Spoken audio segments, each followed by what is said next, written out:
Lepo pozdravljeni vsi tisti, ki ste danes prišli na 8. Beletrinino debato. Hvala tudi vsem tistim, ki nas spremljate v našem neposrednem prenosu na Beletrininem YouTube kanalu.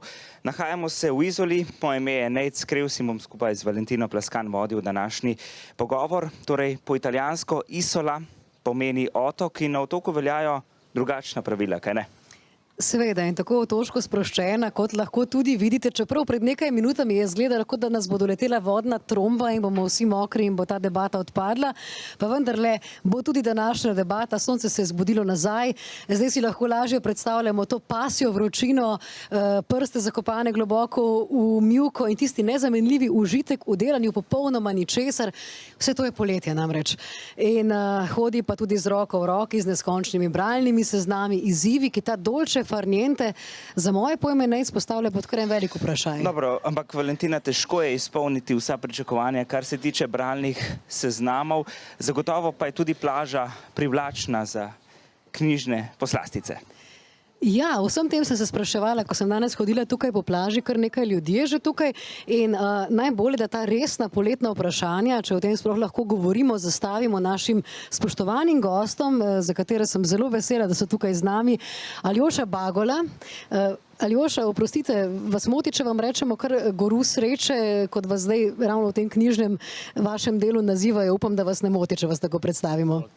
Tako, Aljoša Bagola, potem z nami ste tudi Irena Svetek, kraljica slovenske kriminalke in tudi Marko Radmilovič, pisatelj in lucidni komentator. Lep dober večer vsem skupaj. Se opravičujem, imamo dva mikrofona, tako da upam, da ne zamerite, malce bomo slišali se, pa upam, da vsebine ne bomo zamudili. Tako. Taktična menjava.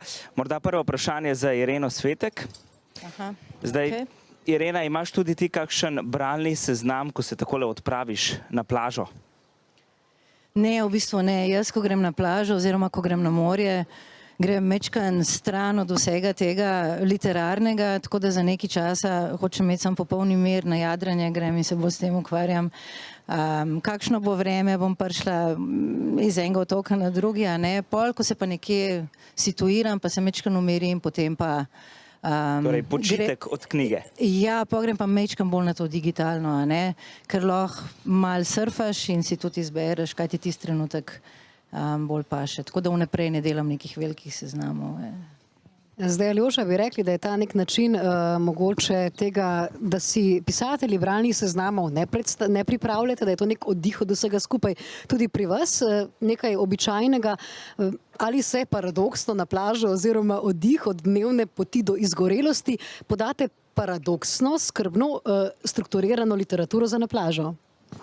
Nisem zelo strukturiran človek, vedno sem se zanašal na ženo.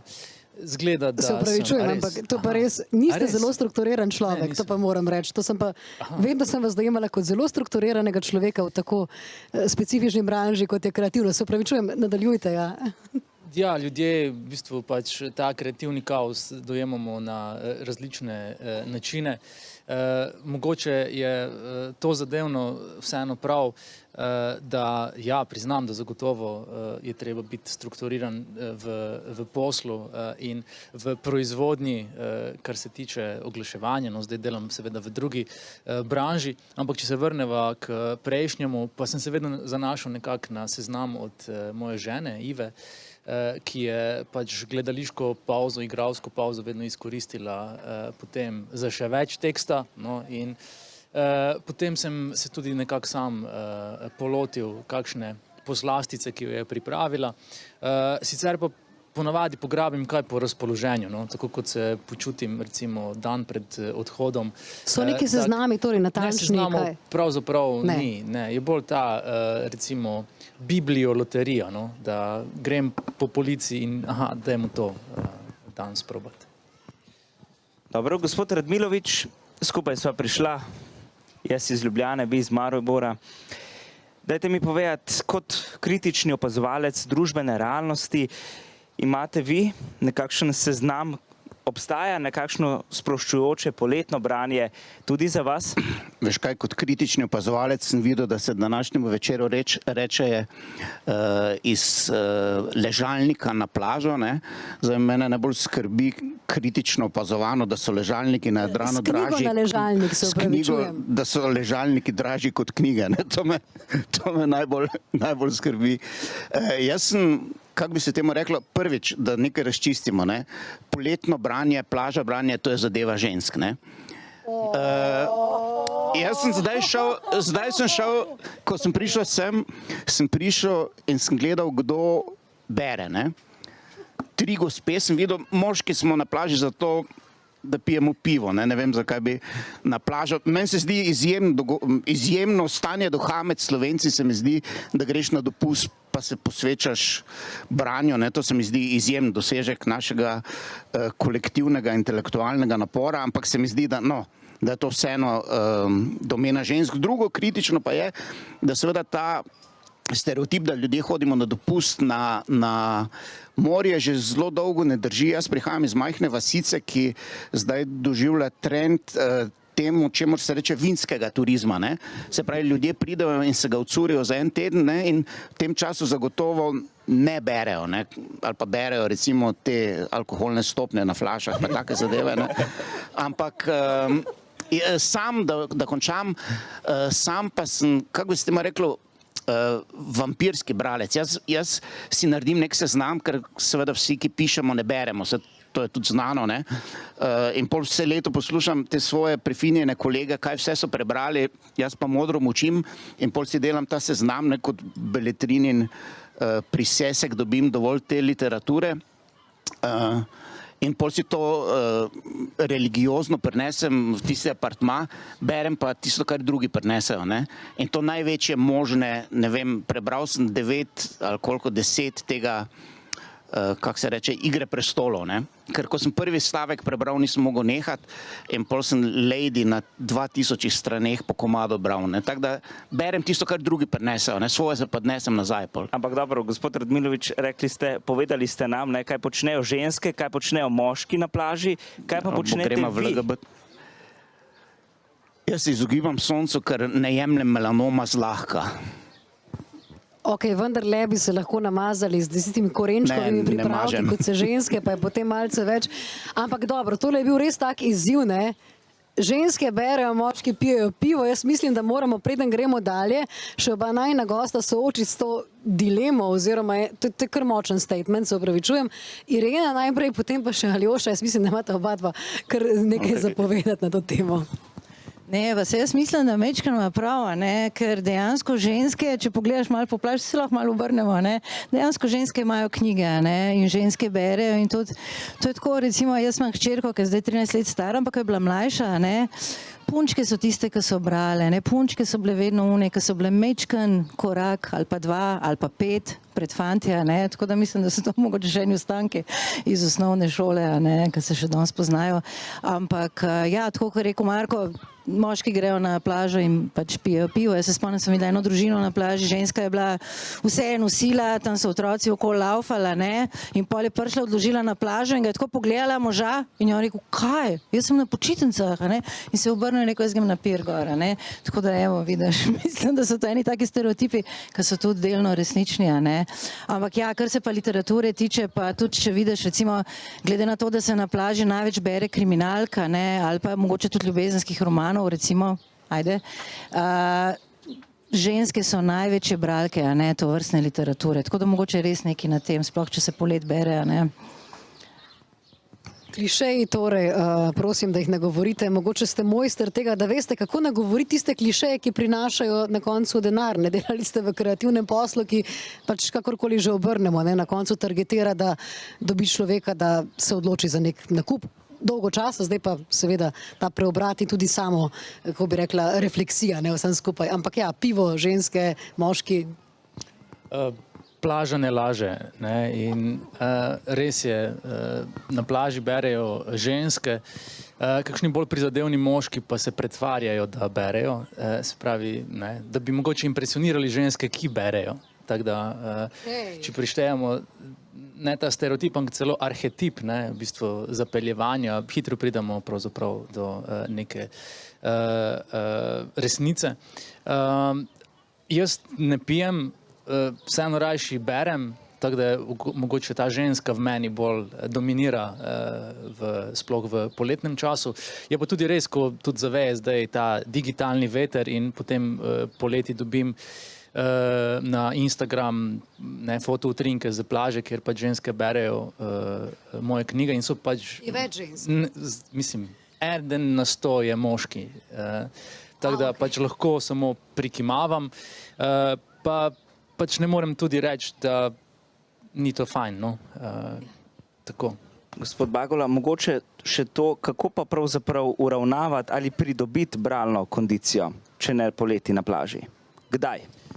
Ja, jaz mislim, da v tej ihti sodobnega življenja zagotovo premalo časa namenimo nekemu umirjanju, tudi zato pravzaprav pradavno tehnologijo. Ful pozabljamo, da so knjige tehnologija, ne? In pač sodobni superdržljaji nekako oropajo te tehnologije, pravzaprav njene vrednosti, ne? Potem pogledamo na družbeno omrežje in tam te že čaka plus, ne? Your story, objavi svojo zgodbo, ne?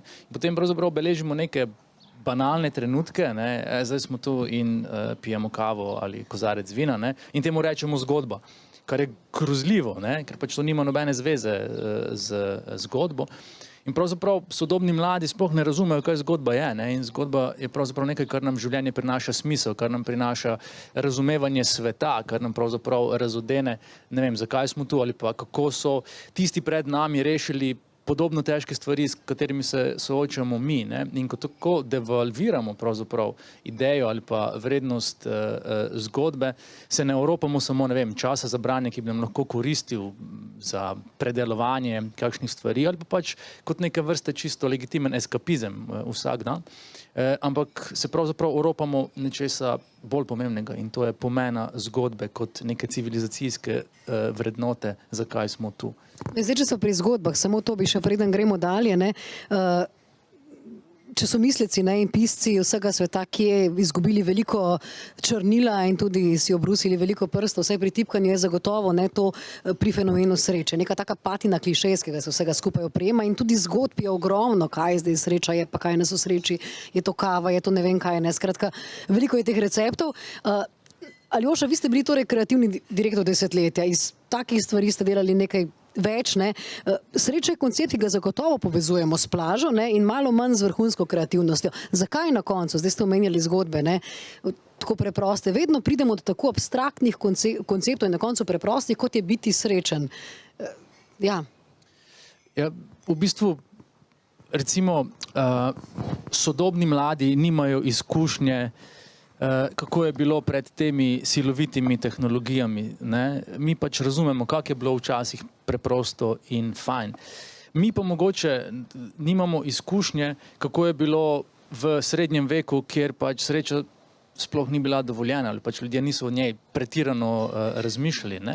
In šele razsvetljenstvo je z, ne vem, raznimi deklaracijami in vpisi v ustavo, ne, da pač zdaj pa imate celo možnost, da ste lahko srečni, da se poskušate osrečiti, ne, to je bilo, ne vem, v francoski ustavi, v ameriški in tako dalje. Tako, ja, sej. Je pravzaprav to hitro postalo breme, ne? Ker pač ljudje možnosti ali priložnosti hitro spremenimo v lastno obremenitev za doseganje enega cilja, ker se pač primerjamo z drugimi. Čakaj, ti si srečna? To pa ni prav. Kako se zdaj lahko jaz čim prej in čim bolj učinkovito usrečim?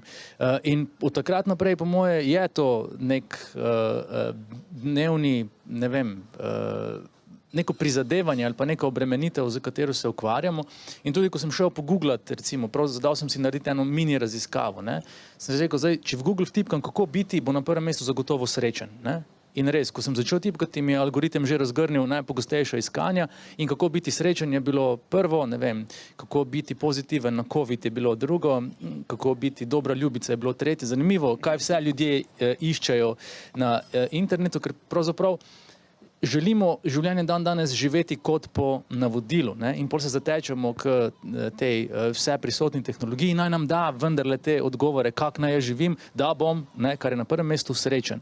In zato je pravzaprav to nekaj, s čimer se bomo po moje vedno in zelo dolgo ukvarjali, ker smo pač tudi sakeri za neka prijetna, pozitivna čustva. Ampak jaz se seveda nisem čisto plastično zaganjal v ta koncept sreče. Gospod Radmilovič, če se mogoče dotakneva vašega romanesnega prvenca, kriminalke Kolesar.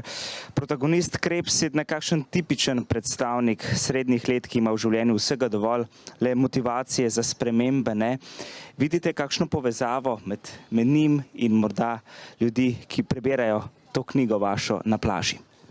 Samo zdaj, ko sem zelo natančno poslušal zelo lepo predavanje, pa sem rekel, da bom poskusil svojo kreativnost, ne?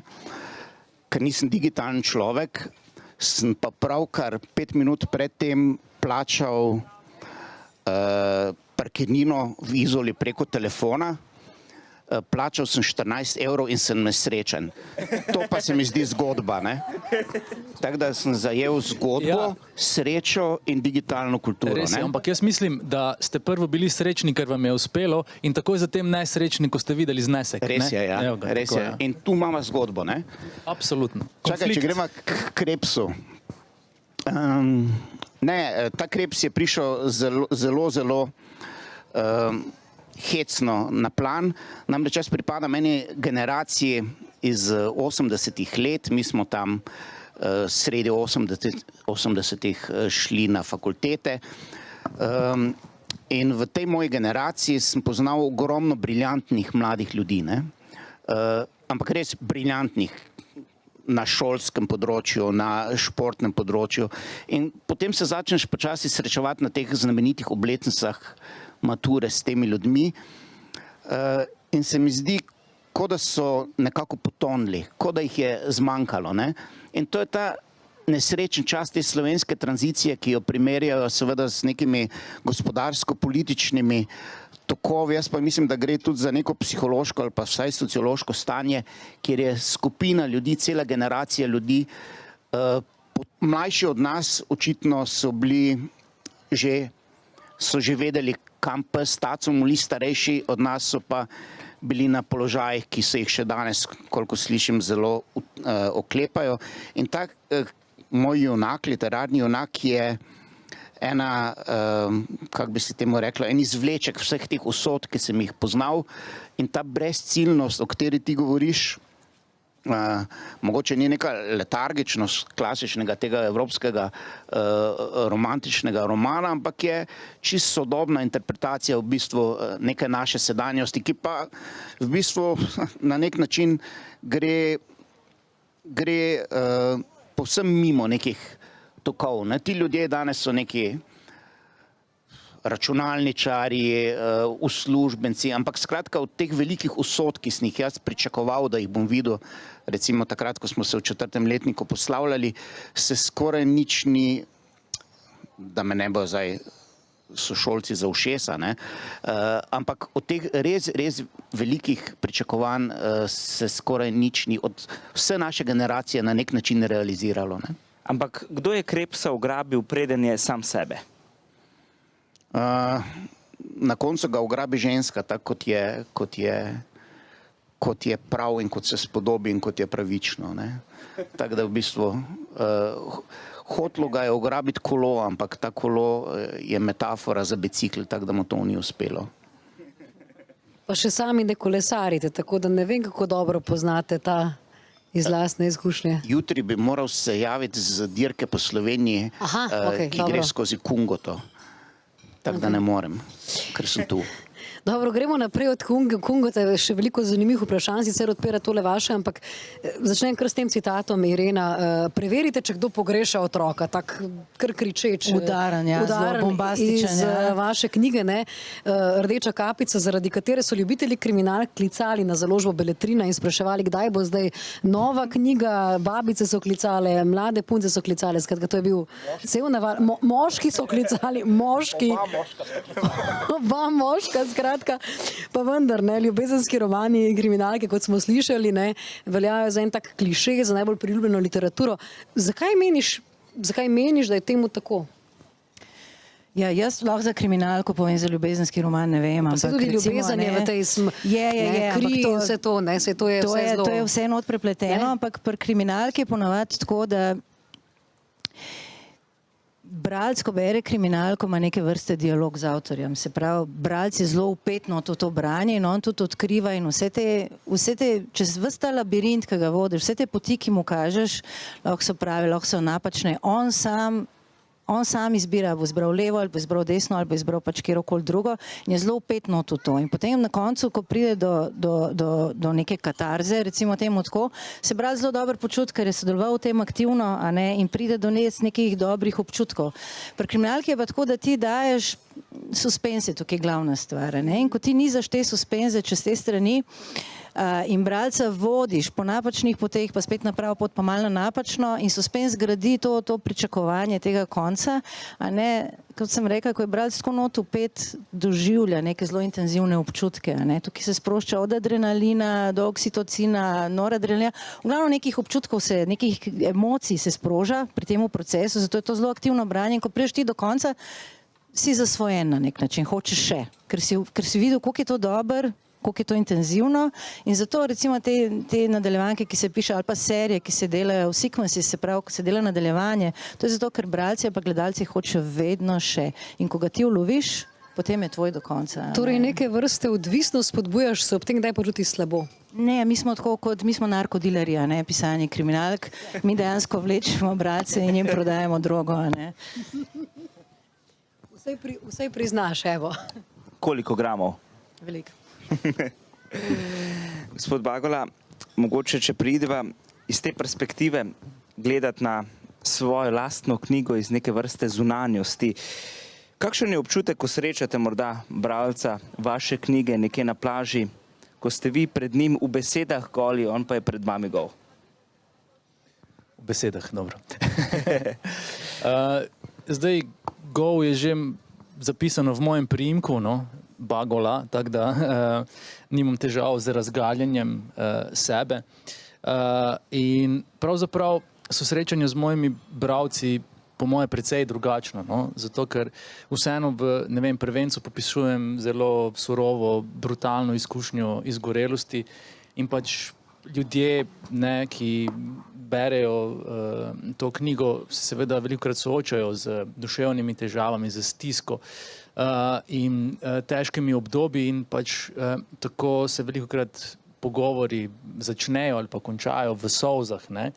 Na podpisovanjih mi ljudje rečejo hvala, ker si mi rešil življenje, ne. In pač tu je mogoče druga vrsta nekega vključevanja ali dialoga, ker pač ti ne moreš nekoga odsloviti potem, pa ja super, me veseli in podpisati knjigo in dati naprej in pač vseeno se čutim dolžen, da ga vprašam, kako je, ali ne vem, hodi na terapijo in podobne stvari, ne. In ne vem, ko vem, da nekdo pride v zgodnji fazi izgorelosti, pa mi reče, jaz sem izgorelost in pač ne vem, koliko časa, pol leta, ja, vem, da je to zelo, zelo hudo še, ne. In potem seveda nekako vključen, angažiran, da postaviš par podvprašanj, da pravzaprav je neka skrb in neka vez, ki se pač vedno splete skozi knjigo, sploh skozi tako globoko izkušnjo, kot je izgorelost ali podobna stiska in zato je pravzaprav neka naklonjenost, ki je pač stvar,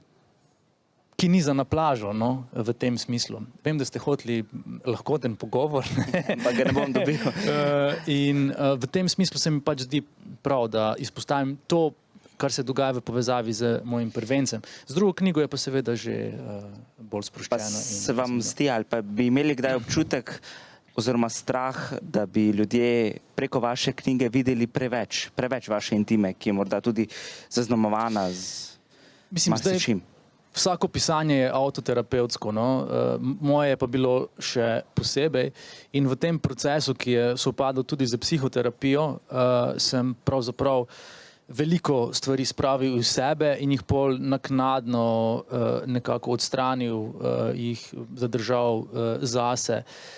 In zdi se mi, da je pravzaprav stopnja te iskrenosti, mogoče niti ne iskrenosti, pa recimo temu radodarnosti, no? Včasih nekaj, kar gre zelo v nos moji mami in je rekla za 3. knjigo, Aljoša, zdaj pa počasi malo dovolj, ne? Tega razčiščevanja, se je hecala, ampak v resnici pač grem tudi v spoznavanju sebe pač ful globoko v pač tej, ne vem, psihološki vertikali, ki pač, ne vem, je v kriminalkah mogoče se zrcali skozi lik ali kako drugače. Sem pač jaz zvest temu odkrivanju in spoznavanju tega, kaj smo, kdo smo, zakaj smo, na kakšen način smo. In zdi se mi, da pravzaprav pri vsaki stopnji pridem do točke, ker še globje je treba iti, ne?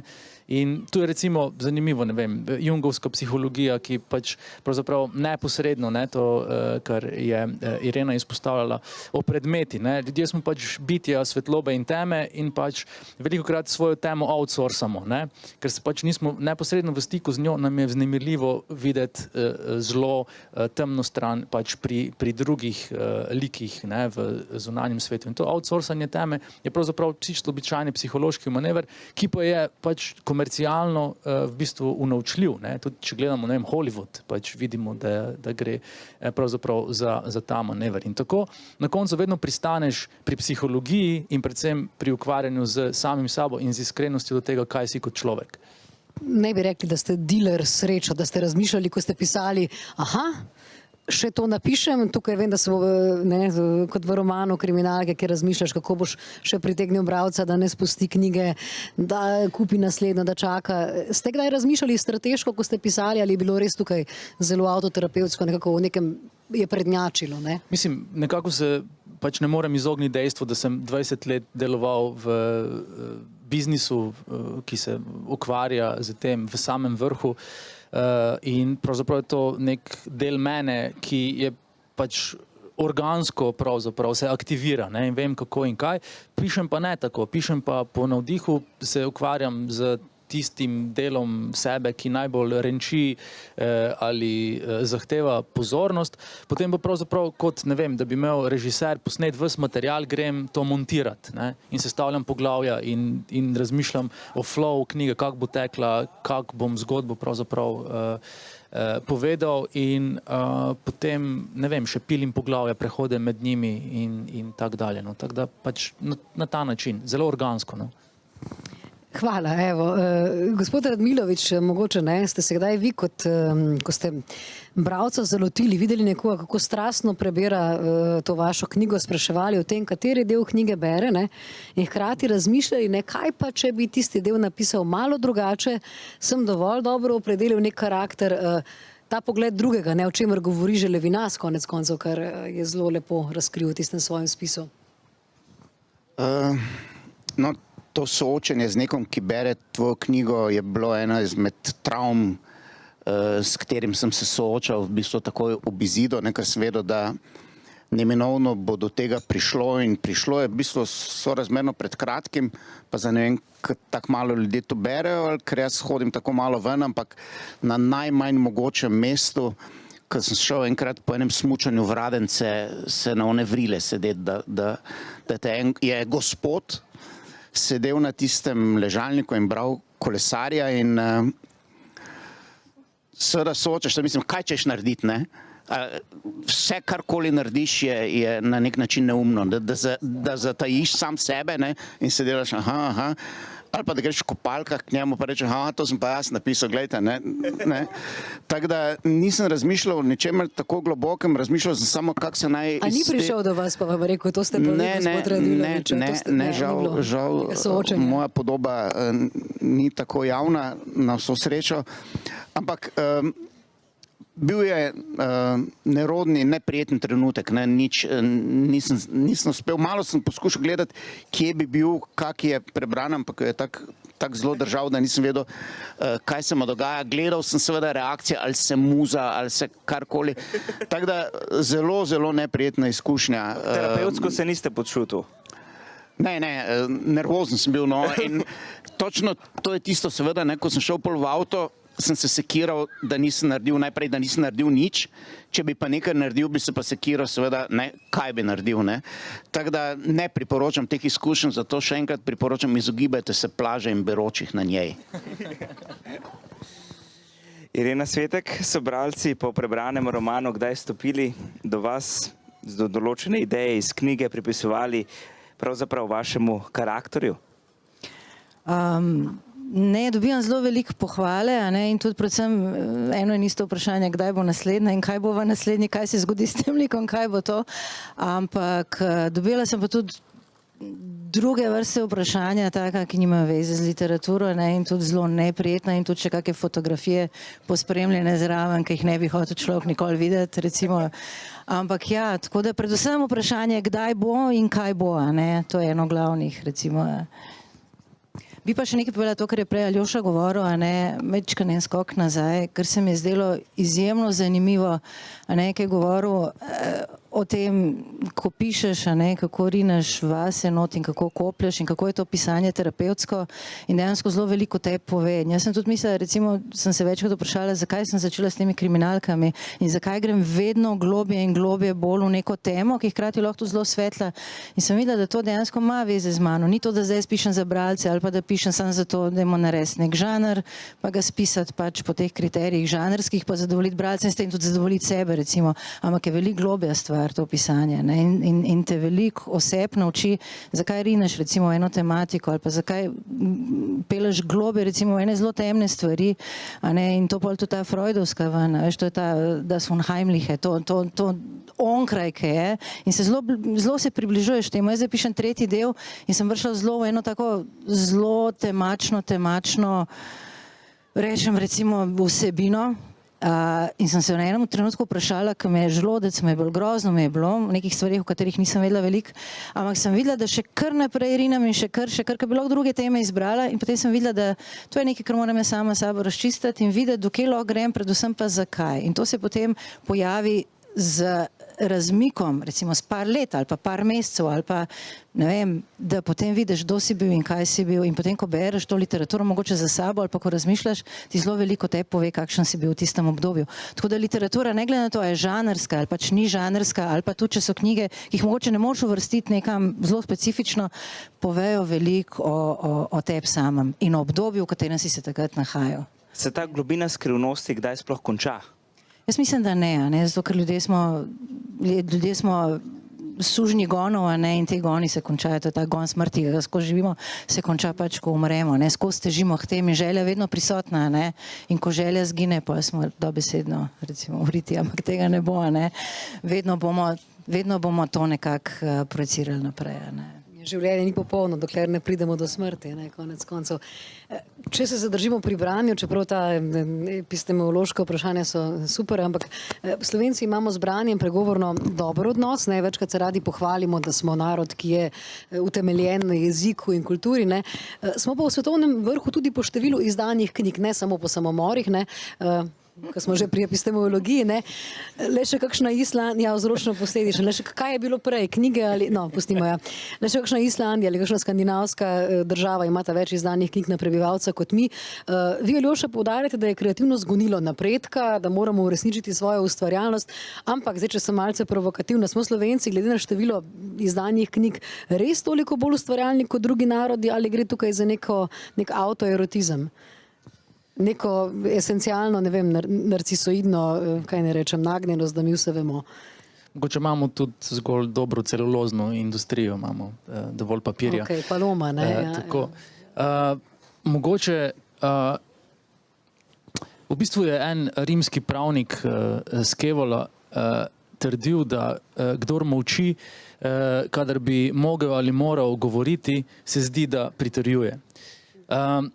In v bistvu smo Slovenci morali v zgodovinsko nenaklonjenih nam okoliščinah veliko molčati in s tem pritrjevati, da smo tlačani, da smo zatirani, da smo pridni, kar je pač etimološko čisto. Prekmurje je bilo tukaj tudi zelo na udaru. Zagotovo, ja. Da nismo brihtni, ampak smo marljivi in ubogljivi, ne.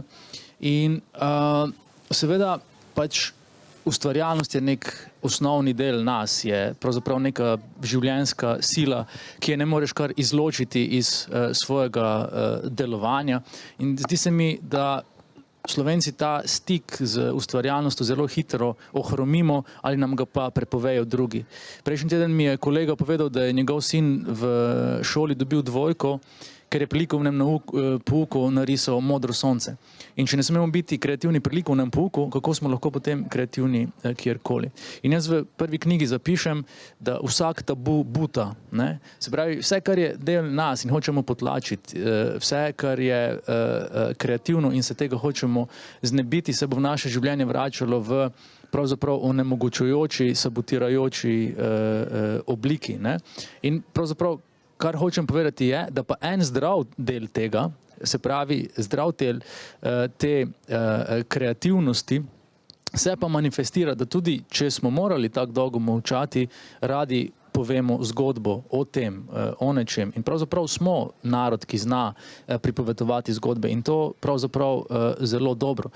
Tako da se mi zdi, da tudi v stiku z tako široko publiko, kot ga imam pravzaprav na predavanjih vsak teden, opažam, kolikšna je stopnja pravzaprav stiske našega naroda, ki je povezana z molčečnostjo, z tem, da ne upamo spregovoriti, z tem, da mora namesto nas spregovoriti naše telo skozi bolečino, bolezen, trpljenje. In zato moramo pravzaprav tu nekaj okreniti, ne? Razmigati to prečno progasto muskulaturo jezika, ne? Če pač ne, je neka kolateralna korist tega, da bomo, ne vem, pisali zgodbe, ne, marsikdo. Mislim pa, da moramo nekako investirati v to ključno valuto prihodnosti, ki zagotovo je duševno zdravje na pravi način, da se pravzaprav o tem pogovarjamo. In spet so tu zgodbe in knjige pravzaprav lahko nek katalizator tega procesa. In recimo v tujini imaš, ne vem, psihoterapevtske krožke, ki te pravzaprav skozi določeno literaturo vodijo skozi proces okrevanja, ne vem, lahko je to po smrti bližnjega, lahko je to po soočenju s težko boleznijo, izgorelostjo in tako dalje, ne. In zdi se mi, da pač, ja, moramo začeti govoriti, ne. Če ob tem pišemo, je to odlično, ampak govoriti pa moramo pravzaprav začeti veliko bolj iskreno in sproščeno v končni fazi. Ne, ker pišemo, ravno to je mogoče, ne, ta izziv, ne, ki sem ga prej izpostavila. Pišemo veliko, ne, tudi po številkah kaže, da pišemo res veliko od Vitomila Zupana, Borisa Pahorja in tako naprej, pričevalcev zelo temnih obdobij naše zgodovine, ne. Pa vendar, kaj? Prej ste omenili te recepte, tako kantovsko zvenijo, malce razsvetljensko, ne, recept za duhovnost, pa recept za ne vem kaj.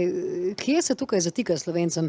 Iz prakse imate zdaj verjetno še več izkušenj. Kaj je tukaj problem? Kaj bi lahko storili drugače, no, ta drugače, o katerem govoriva? Mislim, pred zgolj 150 leti je 93% Slovencev bilo tlačanov in fosilni ostanek tega je pravzaprav nek naš nizki občutek lastne vrednosti in zato nezmožnost pravočasnega postavljanja meja.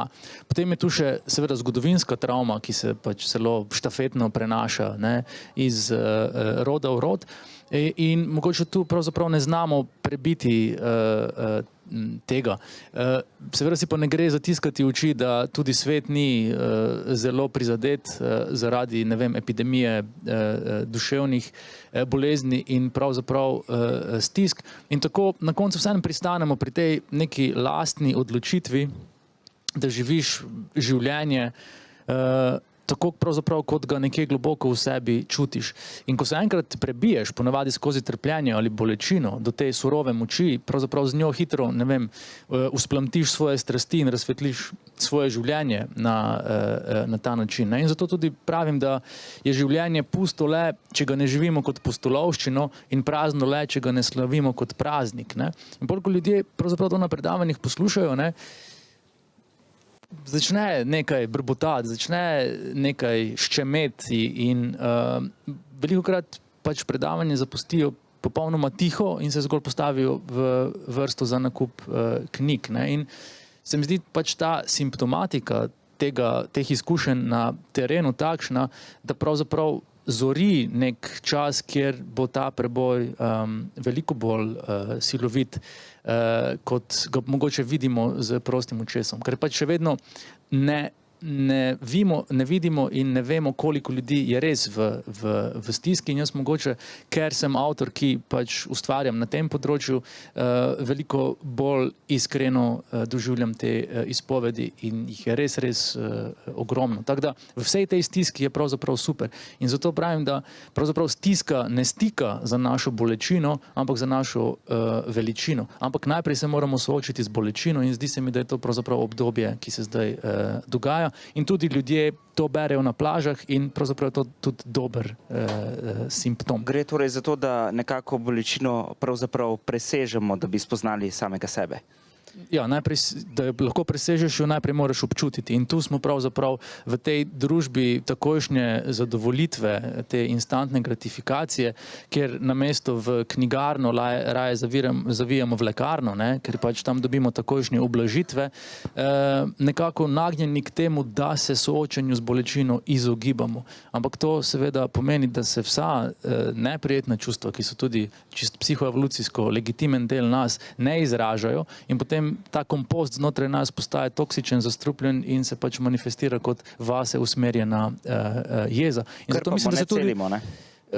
Kako? Krpamo v resnici, ne celimo. Tako. Dobro. Irena Svetek, morda sami ste izdali 4 romane, podpisani ste pod mnoge kopico scenarijev, konkurenca na slovenskem književnem trgu je velika. Kaj je razlog, da pravzaprav Slovenci toliko pišemo? Ja, to se lahko navezuje dejansko na to, kar je Aljoša zdaj povedal, da če za to zgodovino, ko pogledamo slovenski narod, da je bil vedno mečkan tlačen, mečkan podrejen, da se to nabira nekje not in potem pride do trenutka, ko je treba to pač na nek način vendati in je lažje dati na papir, recimo mogoče kakor to ubesediti, ker slovenski narod mislim, da ima zelo veliko zgodovino in tradicijo. Govorimo recimo o nekemu človeku, ki hodi v službo in nekaj čist tretjega dela, kot pa to, kar si resnično želi, recimo, da bi uspel v tem, da bi bil pisatelj, pesnik. Pesništvo je sploh pri nas. Jaz se spomnim, ko sem nekaj časa delala na reviji Literatura, koliko je tja mesečno prihajal proze, recimo ogromno, ampak poezije pa sploh. In to od odraslih ljudi, ki so imeli svoje službe, so imeli svoje družine, že vse.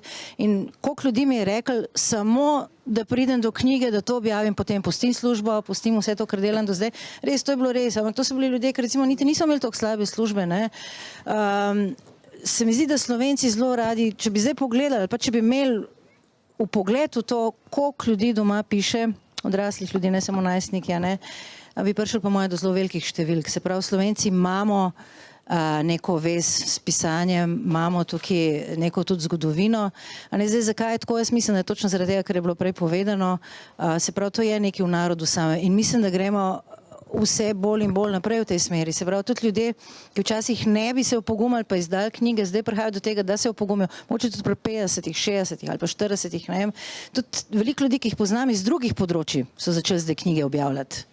Tudi ljudje, ki so mogoče že upokojeni, ki imajo veliko kariero, pride do tega, da se odločijo, da zdaj je trenutek, pač da dajo to iz sebe. In vedno ni samo, jaz imam krasno zgodbo za povedati, pa bi jo rad natisnil in bi rad tudi, da drugi berejo, ampak je neka nuja, je neka potreba, se pravi, je neke vrste terapija to, Ampak kar je pa še bolj zanimivo, po drugi strani, da Slovenci kot bralci ali pa gledalci hrepenimo po avtorskih zgodbah, hrepenimo po avtorskih serijah, hrepenimo dejansko po tem, bolj kot po tem. Se pravi, če gledamo najbolj brane knjige, to so slovenske knjige, to niso niti tuje knjige, Se pravi, da prije do neke ali pa serije, slovenske serije so bolj gledane, recimo, samo dajte nam dobro vsebino, pa bomo brali, bomo gledali.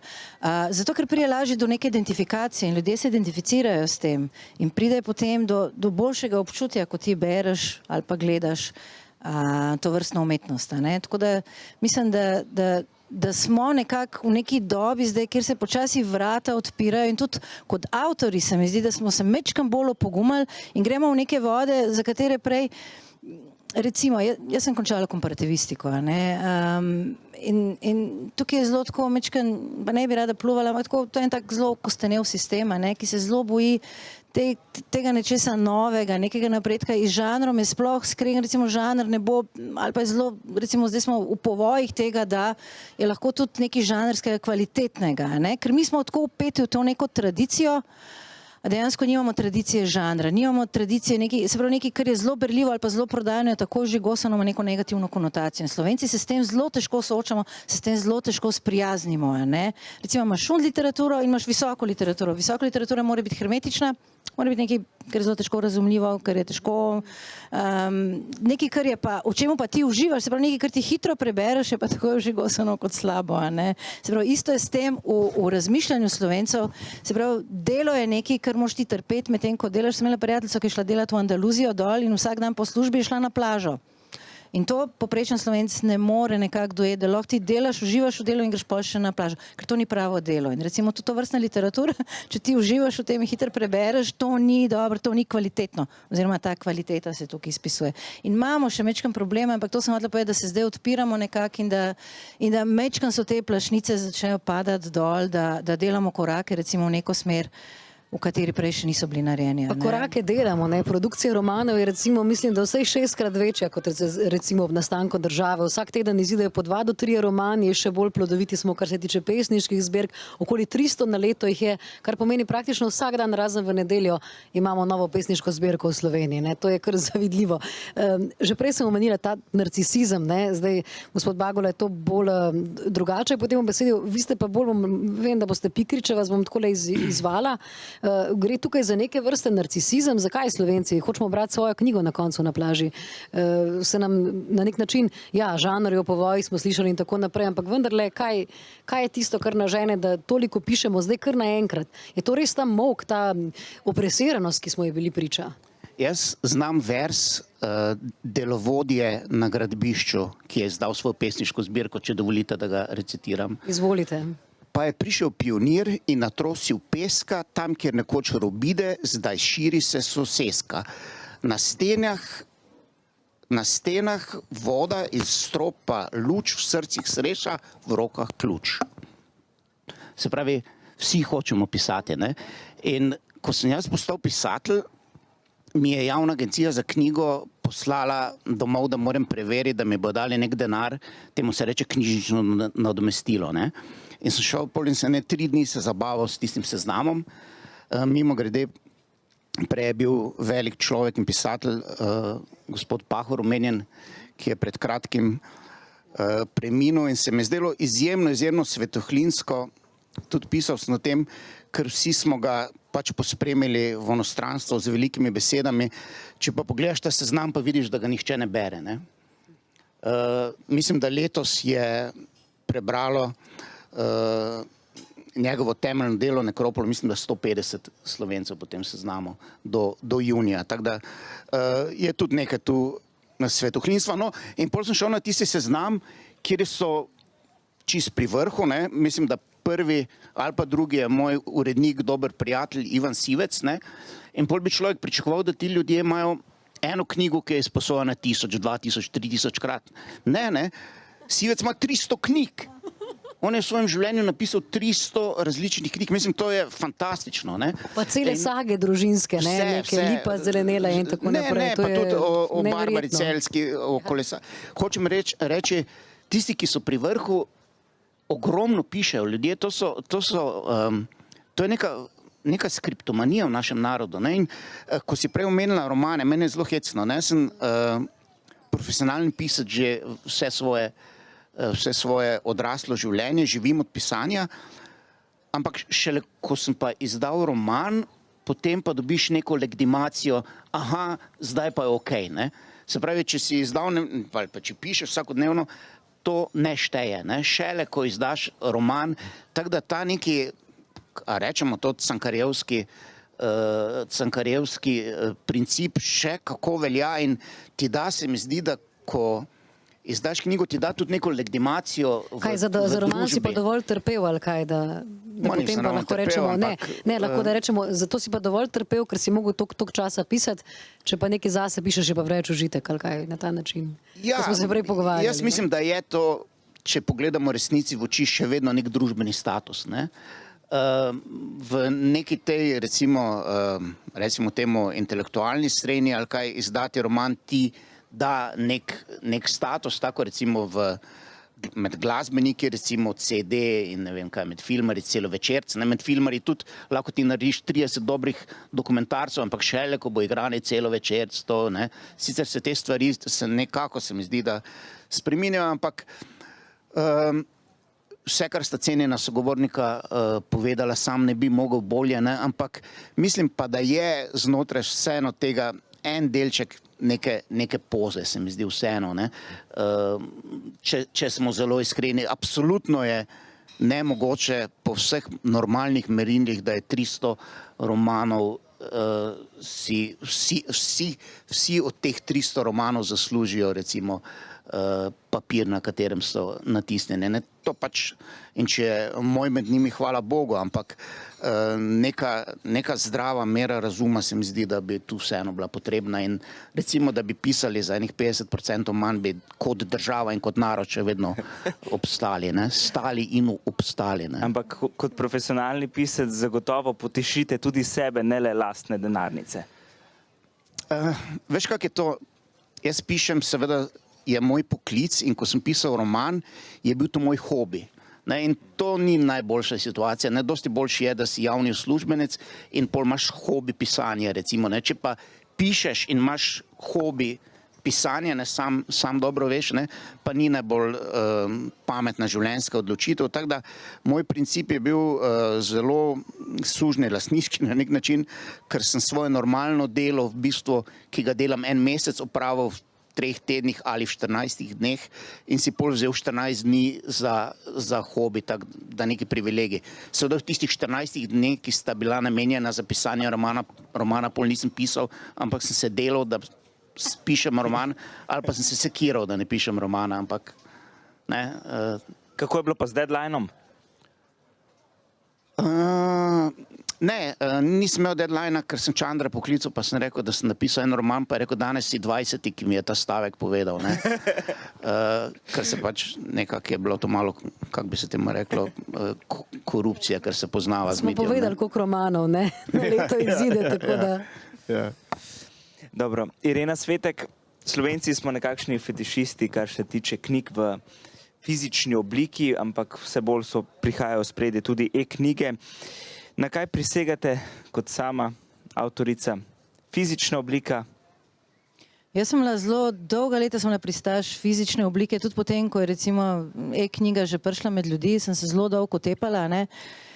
Pol, ko sem pa enkrat se s tem nekako seznanila, sem se pa res, mislim, to je tako, mi smo danes živimo v času, ko je vse na pritisk na gumb, ne, se pravi, vse ta trenutek, zdaj ti to moraš dobiti in ti to imaš dejansko. In pri temu sistemu e-knjige je to, da ti lahko malo surfaš po knjigah, vzameš to, pa malo polistaš, se pravi, vse imaš na dosegu roke v istem trenutku. Potem sicer je 24 ur mora miniti, da ti vrneš to knjigo, ampak še vedno, drug dan lahko potem spet novo vzameš, ti ne rabiš fizično iti do knjižnice in to se meni zdelo blazno fajn. Po drugi strani pa še vedno mi je fajn prelistati knjigo, a ne, ampak velika razlika je recimo v tem, kar sama pri sebi vidim. Pri fizični knjigi jo lahko dalj časa berem. Jo lahko tudi v šusu preberem. Pri e-knjigi ne vem, a je to zaradi tega, ker me oči pečejo ali mogoče prej utrujena rata, ne vem, knjigo berem bolj po poglavjih, a ne. Ne vem, a je nekaj na tem ali ni nič na tem, ali pač sem to moja neka osebna izkušnja, a ne.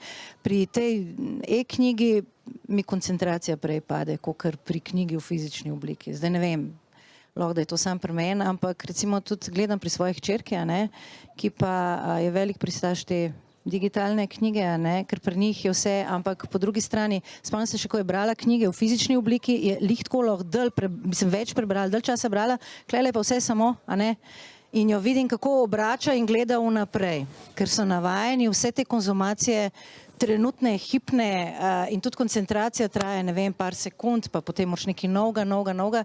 Tako da se mi zdi, da e-knjiga je bolj na strani te hipne konzumacije. Zapravo ti greš lahko v knjižnico, tole Biblos recimo in imaš knjige, prebereš, a boš to, kot v trgovini si, se pravi, kot da kupuješ, se pravi, je nek ta rush moment, se pravi, ti daje malo te euforije, medtem ko pri pravi knjigi tega ni, ne. Tako da zdaj, to sta dva zelo različna pola in zelo različne psihologije, ki jo potegnejo za sabo, ne. Pa listanje pa drsanje, ne, to je ta takoj zadovoljitev, ne. Mogoče ravno nekaj eni študiji, ki je precej relevantna na tem področju. Mislim, da je tudi naš raziskovalec Miha Kovač sodeloval pri njej. Ravno v tej temi, tudi Evropska unija jo je financirala, kako ni idealno vzpostaviti dihotomije med zaslonom in papirjem, ne? Ker zaslon in papir spodbujata dve različni vrsti oblike obdelave in moramo najti tiste najboljše, ki torej temelijo na prednostih, ki jih ponuja vsak medij. Pomembna je tudi starost. Kakšnemu torej načinu branja vi pri tej starosti spodbujate vašo hči, že bere digitalno ali vztrajate zaenkrat pri platnicah, pri nekem analognem mediju? Kako vi to nekako usklajujete, kaj vi opazujete? V šoli, kjer pač dobijo pretežno število informacij, nalog in tudi največji odmerek recimo te nestarševske vzgoje, je seveda zaenkrat še vse fizično. Zelo malo pravzaprav sobivajo z sodobnimi tehnologijami ti naši kurikulumi, pri čemer se mi to ne zdi kaj bistveno narobe. Mogoče me najbolj skrbi to neko nehoteno izločanje kreativnosti in razumevanja kreativnosti iz učnega procesa. Ampak dobro, to je stvar pravzaprav za drugo debato. Potem pa seveda, ker je, ne vem, pritisk te dobe tako silovit v smislu ekranizacije vsega in zdaj tudi pravzaprav že avatarskega življenja, ker recimo mladi razvijajo zanimive duševne stiske, kot je profile envy, se pravi, da zavidajo svojemu digitalnemu sebi, ker pač v digitalnem svetu živi boljše življenje kot oni v obliki mesa in kosti in krvi. In pravzaprav je to, kar je nekako vraščeno že v njihov ustroj, težko regulirati na način, kot sem že prej povedal, kjer oni nimajo izkušnje, kako je biti brez tega. Zato se mi zdi ta del institucionalizirane vzgoje in izobraževanja, kjer imajo stik z pač fizično obliko in knjig in učbenikov, pravzaprav zelo pomemben, ker, ne vem, osliniti prst in obrniti stran, ja, aktivira čist druge pravzaprav centre v možganih kot to neskončno drsenje, ki je pravzaprav brez dna. In zato tudi vsi vemo, da moramo pravzaprav otroke vstran držati od sodobnih tehnologij in jih pravzaprav učiti neke odgovorne rabe. Ma nekje, jaz mislim, da bi, ko smo se ukvarjali s temi nalepkami, da morajo na cigaretah biti prikazi grozljivih stvari, bi v bistvu to moralo biti na ovitkih telefonov, za vsakega starša in tako naprej. Tako pač zasvojljive so te tehnologije.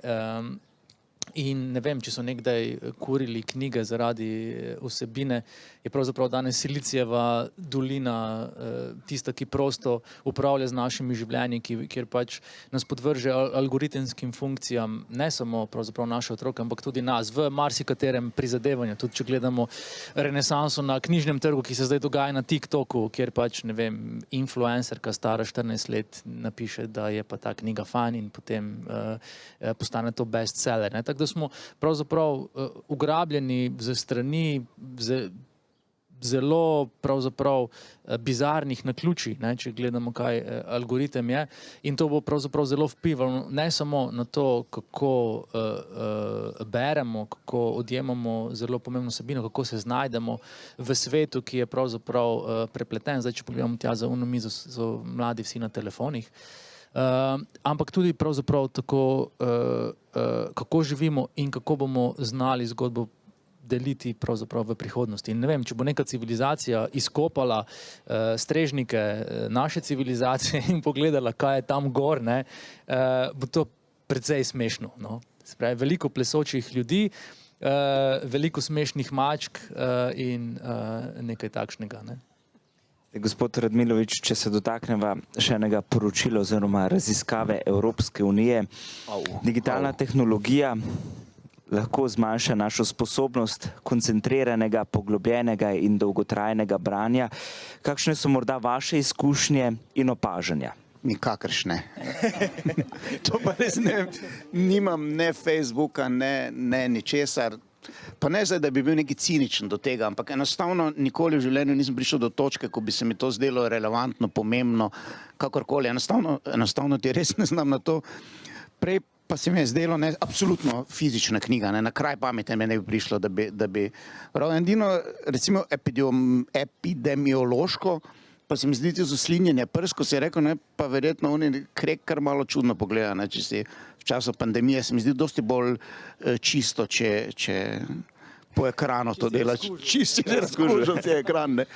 Ne, jaz sem, predvsem, ker ko knjigo, če imam sicer krasno knjižnico doma, ampak vseeno si grem sposojati knjigo in tisto je največji čar, ko si knjigo sposodiš, ker takrat priješ z obligacijsko razmerje z knjižničarko, ne, in jaz imam tudi tam ne bi mogli verjetno razkužiti marsikaj, ne. Vse življenje imam že vojno s knjižničarkami, ne, ker čeprav zdaj lahko podaljšaš celo, ne, ampak jaz iz nekega, ne vem, ko knjiga pride, nekaj časa leži, ne mislim je takoj prebrati, ne, pol se knjiga navadi na prostor, ne, pol se jaz navadim na knjigo in ko vsi roki pretečejo, jaz začnem brati, ne, in tisti upomini, ki jaz dobijam, to niso oni navadni upomini, ne, za denar, pa za to. Jaz imam opomin pred izselitvijo, ustrelitvijo, ne, in recimo vsega tega, ko si rekla ti prej, da ti oni enostavno, če imaš digitalno knjigo, pa če rečejo, zdaj pač nimaš več, ne, tako da to je brez veze. Jaz čakam še vedno tisti, ko bo prišla Mariborska knjižnica, bo prišel kombi, pa bojo specialne enote, da mi bo knjigo vzeli, ne. Tako da jaz imam zelo intimen odnos do knjige. Ti si prej lepo rekel, to je tehnologija, ne. Ja, ne, ti si zdaj govoril, ko si govoril o tem, si govoril samo o drugačni, drugi vrsti tehnologije, ne, ampak hecno, da v bistvu neko srednjeveško tehnologijo vlečemo tako daleč, ne, in je še bomo vlekli. Jaz se zelo dobro spominjam enega predavanja v Cankarjevem domu, Print is Dead, mislim, da je bilo to v 90-ih, je bilo tako zelo oglaševano to predavanje in je prišel en Američan in povedal fertike s knjigami, ne, konc pa s časopisi, pa vsem tem, ne. In vse, koliko razumem, s časopisi je imel kar prav, ne. Te novice konzumiramo nekoliko drugače, ne. Knjiga pa se mi zdi, da se vrhunsko drži, ne vem, ne.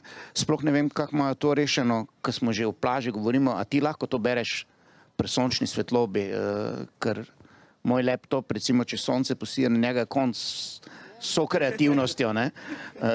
Zdaj vidim, da že imaš... Skozi ga moraš dregati, da ti ne zaspi, ne. To je fajn pri TV voditeljih, ko jim bobn ugasne, tisto tudi rad, ne. Ne spomeni. We know this, ja. Mogoče samo to, ne, prej si omenil srednjeveške metode, tudi naša telesa so še vedno povsem srednjeveška, pa živimo tako. Ne, niso. Jah, no. Ne. Mislim, so, po vseh bioloških parametrih so. Ne, Luka Dončić je produkt druge dobe. Ok, razen Luke Dončića. Evo, preden gremo naprej, samo še en opomnik za vse goste tukaj. Če ima kdo kakšno vprašanje, dajte malo razmisliti v naslednjem krogu. Bi si res želeli, da kdo kaj vpraša, kar se vam je zdaj mogoče ves čas porajalo v glavi, pa se vam zdi, da nismo mi vprašali. Tamle so še knjige, vse prodajamo, vse, o čemer zdaj govorimo, v bistvu je to samo promo akcija za te knjige. Mislim, skratka, vabljeni, da kakšno knjigo kupite, pa kaj si želel reči? Jaz imam en intermezzo, če lahko še en špricer, prosim. Ne režija, ampak šank. Tako, šank, prosim, pa kakšni ligni, šank sliš, bodo, ne, če ne bo prej, pa po koncu. Zdaj pa mogoče čist, preden gremo k vašim vprašanjem, še ena taka sproščena, zdaj smo bili kar, se mi zdi, resni pri vseh stvareh. Kakšni so vaši idealni poletni pogoji za bralni maraton in koliko časa je trajal vaš najdaljši? Irena, bom začela s teboj. Jaz se spomnim pri sebi, da to je včasih trajalo po 5, 6, 7, 8, 9 ur, dokler nisem skoraj omedlela, danes pa ni več tega časa, ne, bodimo realni. Je pri tebi kaj drugače, imaš ta čas? Ne, tudi je drugače, ne, včasih je bilo to samo govtanje tega, ampak mi moramo vedeti, da včasih, ko si šel na morje, sploh, ko si bil mlajši, je bila knjiga edina zabava, sploh če zunaj dežvala ali pa če ni bilo prijateljno, to je bila knjiga, ne, se pravi, spet se malo vrnemo na to digitalizacijo, danes pač imaš telefon, otroci imajo telefon ali pa tudi mi odrasli in se pravi, je vedno čas potem razporejen pol, plus to, da, ali pa jaz saj pri sebi vidim, da z vsakim letom se mi višajo kriteriji, a ne, jaz ne morem več brati. Včasih sem nekaj začela brati, pa tudi, če mi mogoče ni bilo malo všeč, nekaj, okay, zdrž do 80 strani, pa se bo mogoče pol odprl, pa mogoče se kdaj tudi je, a ne. Ampak sem imela to tenzijo, da preberem do konca, če začnem. Danes pa več tega ne zdržim, a ne. Se pravi, če začnem brati, pa če mi na začetku ni všeč, dam stran. In vzamem novo in potem spet dam stran, dokler ne pridem do tiste idealne, ki me povleče, ampak potem se ta tudi hitro konča. Če je dobra, preberem v enem šusu, a ne, ampak ni pa več tega, da bi lahko brala na, kako se reče, da si naberem literature in da jo potem kar berem, zaradi tega, ker ne bo vsaj enako dobro, se pravi, ta kvaliteta mora biti, kriteriji se nam višajo, a ne, in tudi smo taki zelo zahtevni konzumenti smo postali, ne, in spet mora biti hipna zadovoljitev in potešitev in če ni, gremo naprej, a ne, pač v takem času živimo, tako da te maratonska branja mislim, da vsaj pri meni odpadejo, a ne. Je pa neka druga stvar, ki je maratonska, ne, ki je lahko tudi polet, recimo, če si ti fan neke serije ali pa nečesa, ker spet gledaš, a ne, kot neke vrste narkomana, ne, in potem, če se lih takrat v poletnem času začne in te programi danes ne dajo en del, pa potem samo en del, ampak recimo, ko ti čakaš eno leto na neko serijo, jo dajo kar v 8 delih. In seveda ti ne boš pogledal enega dela, ampak jih boš pogledal 8, a ne. In to je ta binge watching, a ne.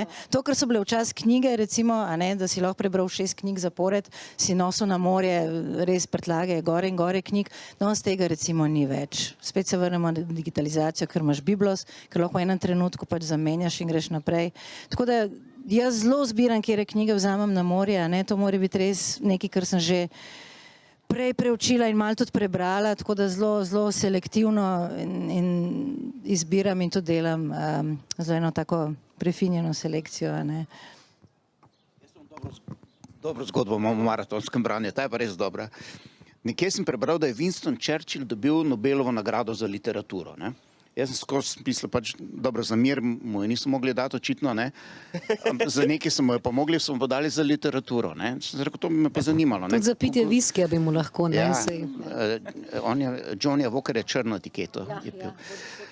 In dan. grem jaz v knjižnico in rečem vojni dnevnik je dobil. Jaz bi pa imel Winston Churchill vojni dnevnik, prosim, ne, in mi prinese meter knjig. Mislim, to je 5 knjig debelih, vsaka toliko meter knjig in jaz tisto odnesem domov, jaz sem pa ravno, ko preberem prvo stran, moram končati, ne. In sva po 30 straneh mi postane jasno, da je to zbirka telegramov, telefonski menik skratka, ne.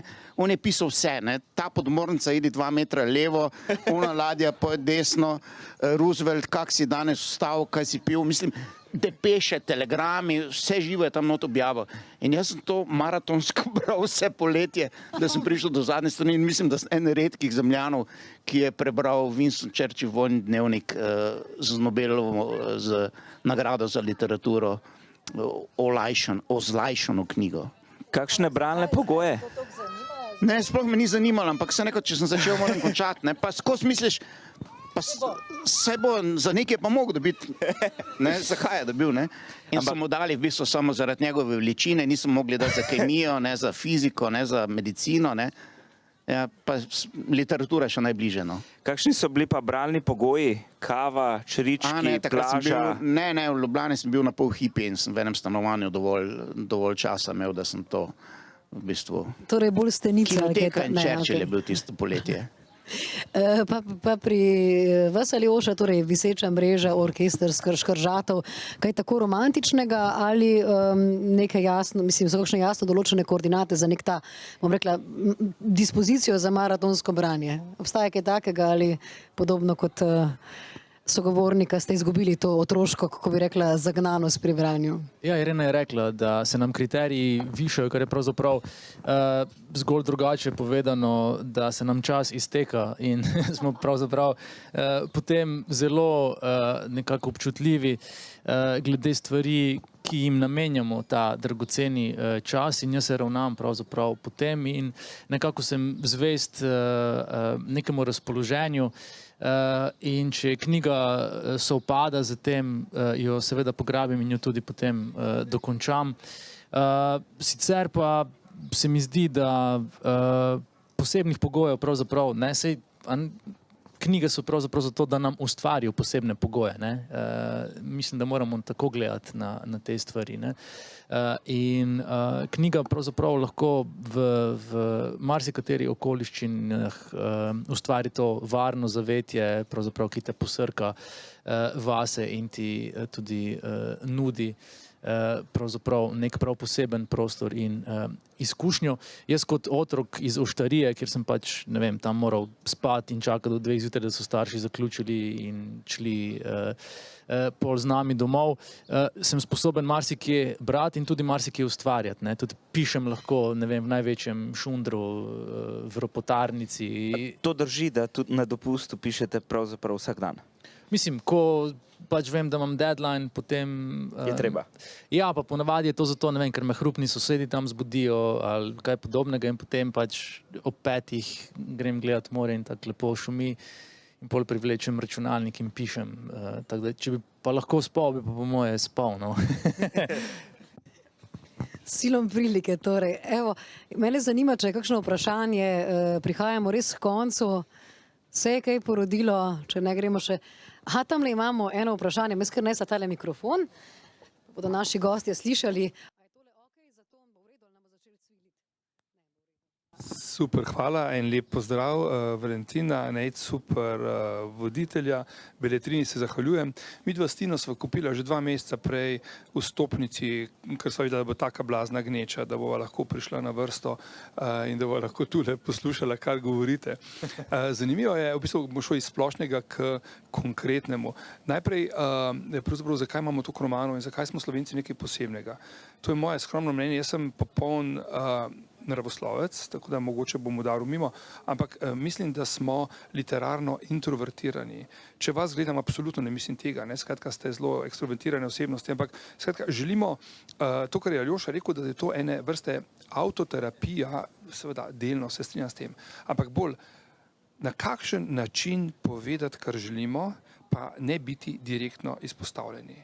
Recimo vsak teden, ko poslušam od Markota zapise z Močvirja, uživam v tem Markom in grede, skratka vedno znova vidim eno veliko informacijo od zadaj, poanto, s katero se vedno na nek način strinjam, ampak kako povedati temu, bi rekel, poprečnemu človeku, kaj nas teži in kaj bi radi, da tudi drugi vidijo, ali je to, kar jaz vidim, ali je to moj pogled enak drugemu, ne.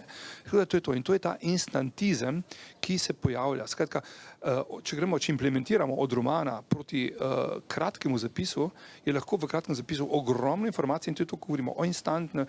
Govorili ste na plaži, torej čitanje in tako naprej. Jaz veliko potujem in vedno vzamem s seboj knjigo.